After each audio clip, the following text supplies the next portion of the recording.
ناصر المبین صلی اللہ علی محمد وآلہ الطاہرین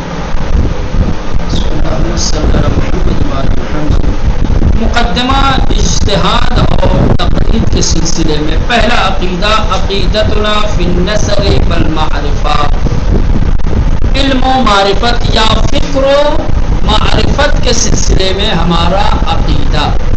میں نے عرض کیا تھا کہ اس کتاب میں شیعہ اثنا عشری یعنی وہ لوگ کہ جو 12 اماموں کی ولایت اور امامت کے قائل ہیں، صرف ان کے اعتقادات بیان کیے جائیں گے، دوسرے مسالک کے نظریات بیان نہیں ہوں گے۔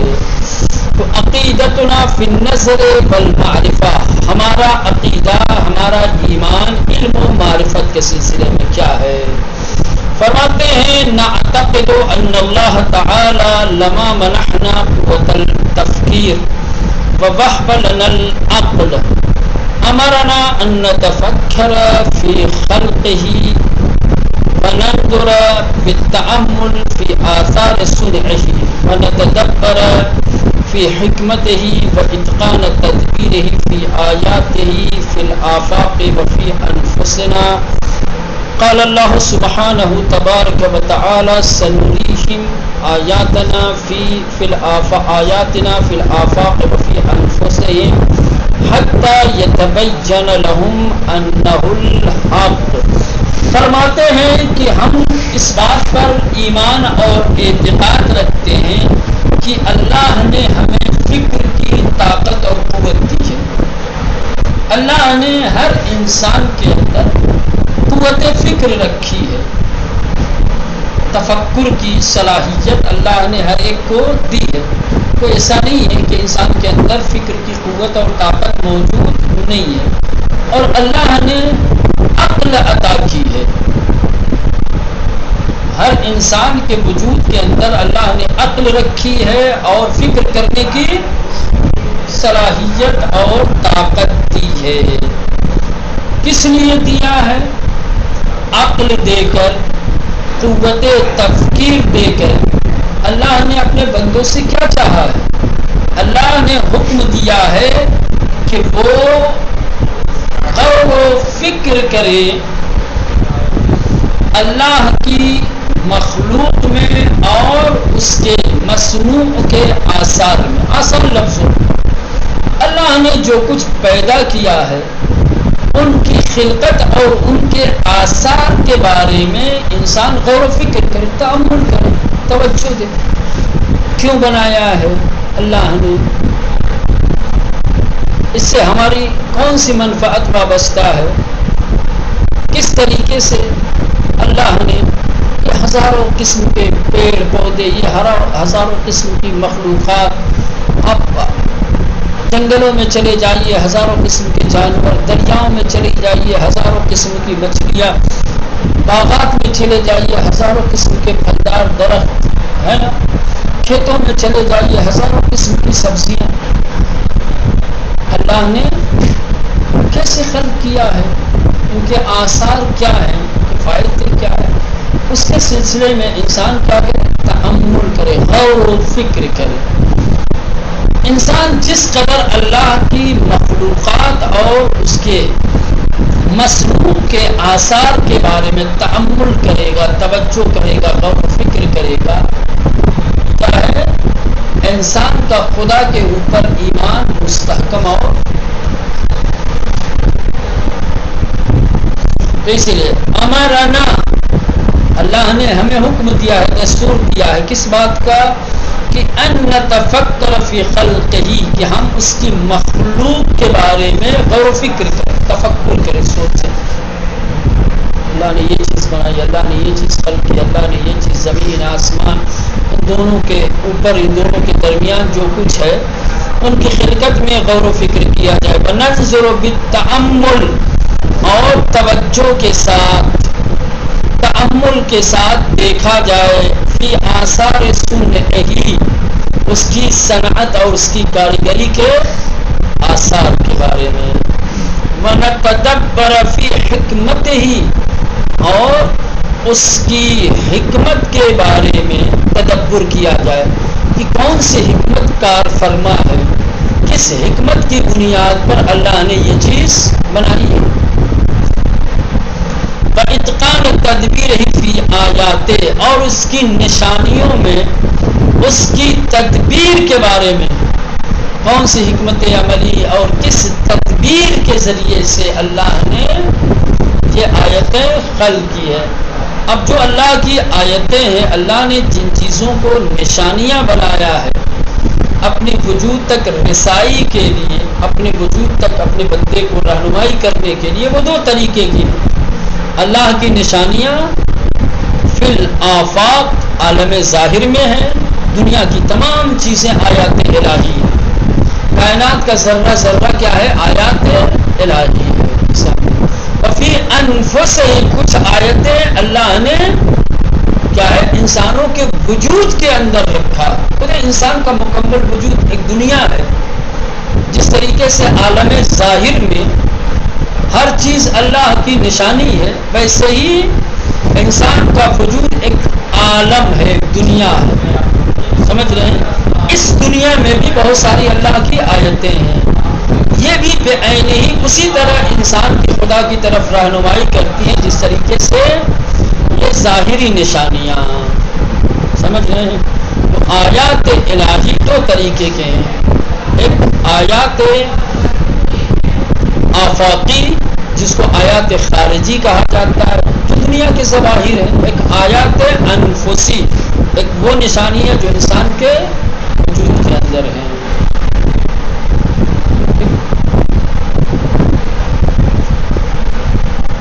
اور قرآن نے بھی اس کی طرف اشارہ کیا ہے، سنریہم آیاتنا فی الآفاق وفی انفسہم، ٹھیک، سنریہم، بہت جلد ان قریب ہم ان لوگوں کو دکھائیں گے اپنی آیتوں کو، آیات نا اپنی آیت، فی الآفاق، آفاق میں یعنی دنیا میں ظاہر میں، وفی انفسہم، اور ان کے وجود کے اندر بھی، حتی یتبین، یہاں تک کہ ان کے لیے واضح اور روشن ہو جائے کہ انہ الحق، ذات پروردگار حق ہے۔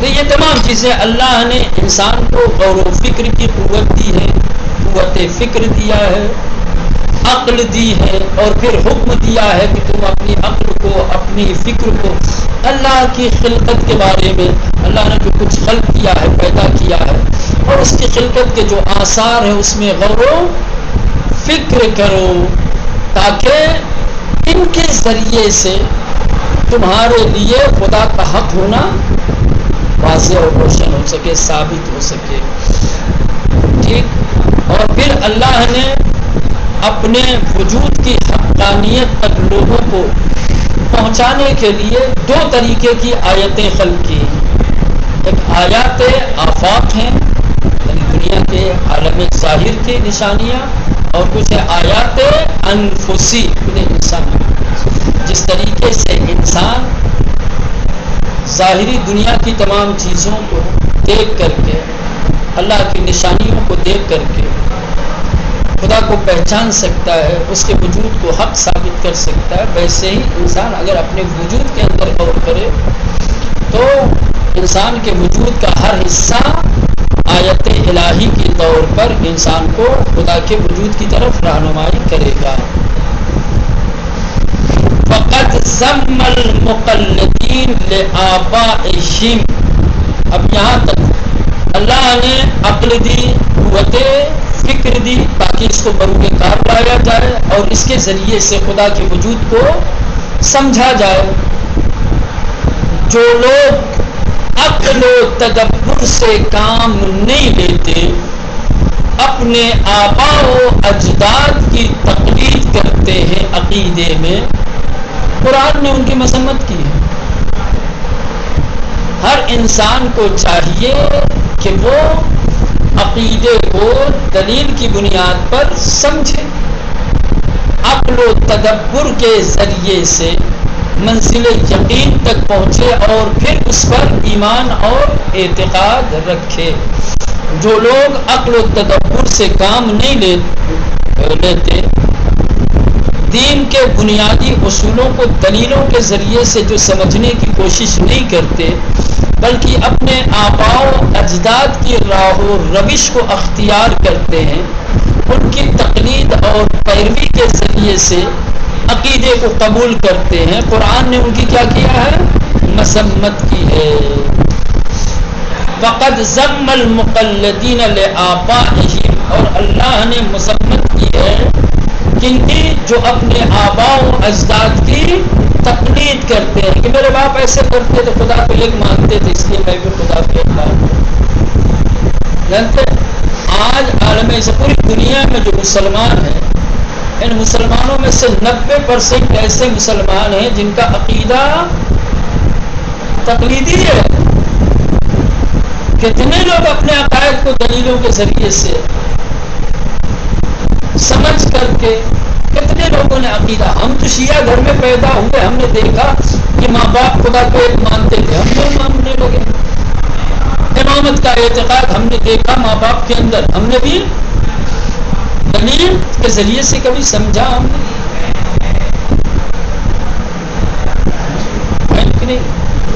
قرآن نے اس کی مذمت کی ہے، اللہ نے مذمت کی ہے کہ جو لوگ اپنے آباء و اجداد کی تقلید کرتے ہیں، خدا کی حقانیت کو سمجھنے اور اس پر عقیدہ رکھنے، قالوا بل نتبع ما الفینا علیہ آباءنا، ان سے کہا جاتا ہے کہ بھیا عقل سے کام لو، تدبر سے کام لو، قوت فکر کا استعمال کرو، خدا کی آیتوں اور نشانیوں کو دیکھو، حق کو سمجھو، پھر تسلیم کرو۔ کہتے کیا ہے؟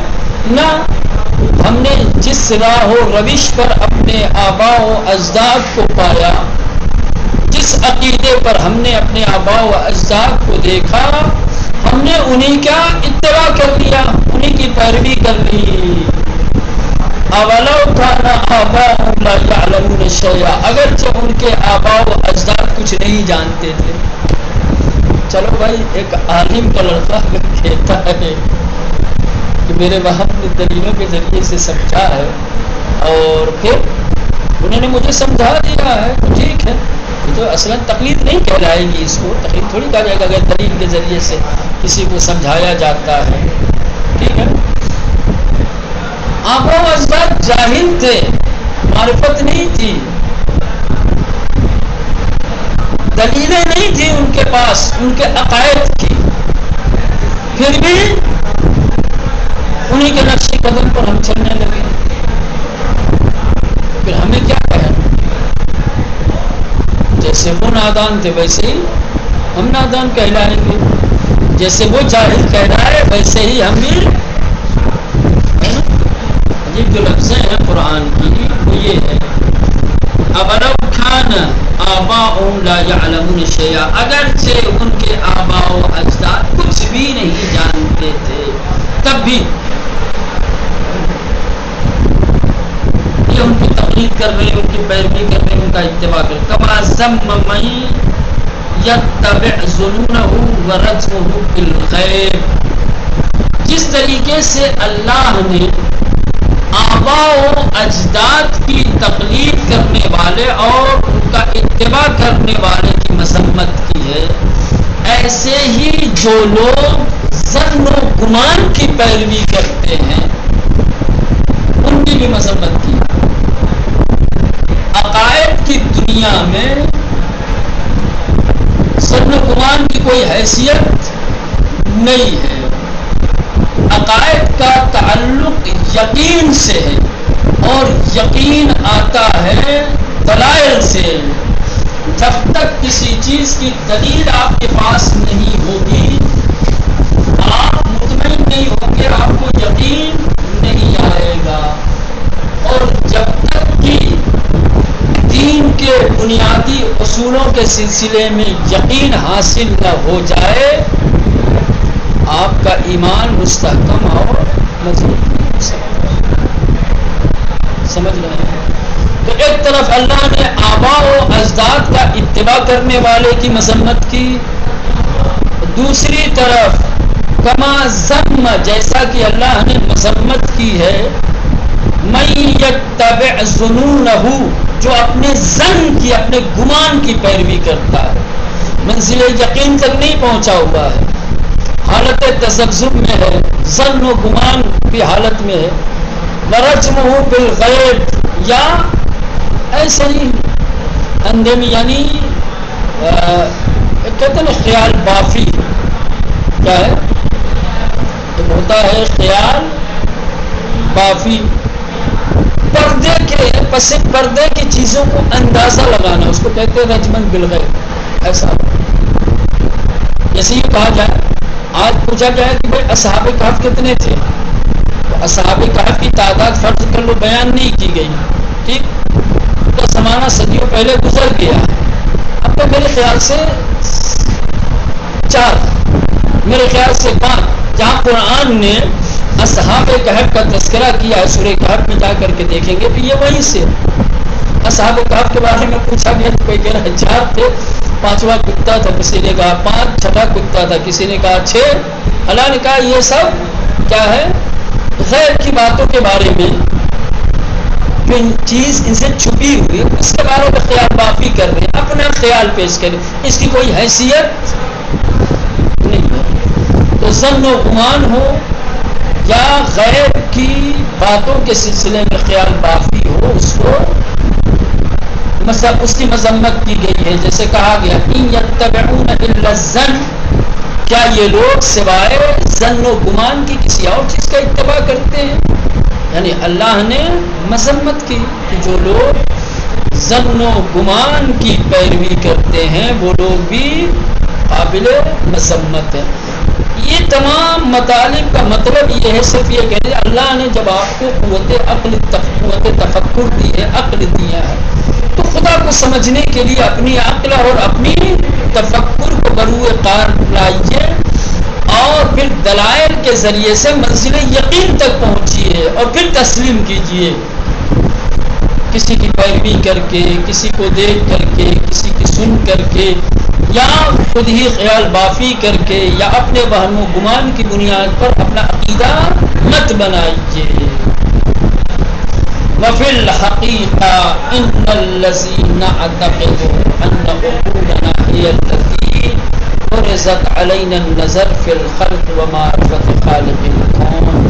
اور حقیقت یہ ہے کہ ہم اعتقاد رکھتے ہیں کہ اللہ نے یہ جو ہمیں عقلیں عطا کی ہیں، ٹھیک، یہ عقلیں دے کر کے اللہ نے ہم پر فرض کیا ہے کہ ہم اللہ کی مخلوقات کے بارے میں غور و فکر کریں اور دنیا کے بنانے والے خالق کی معرفت حاصل کریں. عقل اسی لیے تھی، ہے نا. اصول کافی میں پہلی حدیث مل عقل، ہے نا، 5ویں امام 6ویں امام سے حدیث سے پوچھا گیا کہ عقل کیا ہے، امام نے فرمایا ما عبد بہ الرحمن واکتسب بہ الجنان. عقل اللہ نے اس لیے دی ہے تاکہ اس کے ذریعے سے رحمان کی معرفت حاصل کی جائے.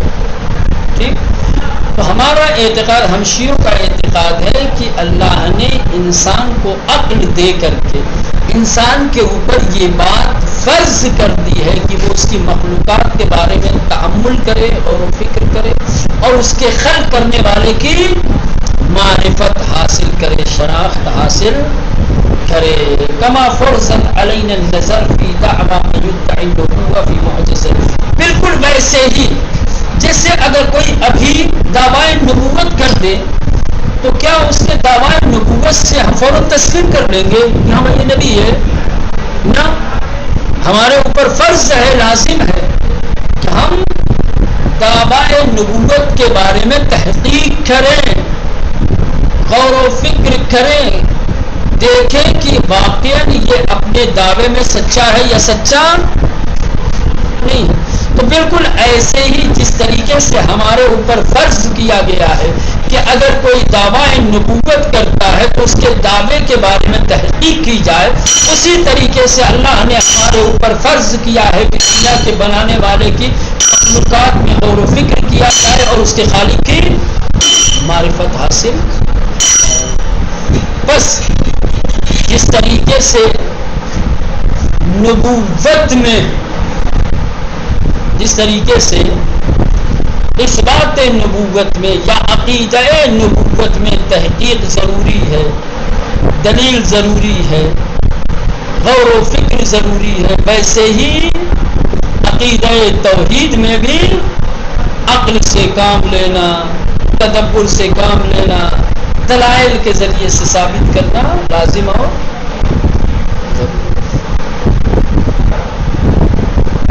ولا يصح عندها تقلید الغیر فی ذلک. اور پھر ان مسائل میں چاہے مسئلہ توحید ہو چاہے مسئلہ نبوت ہو، کسی غیر کی تقلید کرنا ان مسائل میں صحیح نہیں ہے. ماں باپ کے کہنے سے، استاد کے کہنے سے، دنیا کے کسی اور بشر اور انسان کے کہنے سے انسان اپنا عقیدہ بنائے، یہ صحیح نہیں. آسان لفظوں میں دین کے بنیادی اصولوں میں کسی کی تقلید صحیح نہیں ہے. دلائل کے ذریعے سے اسے سمجھنا اور اسے قبول کرنا لازم اور یہ چلے اتنا رہنے.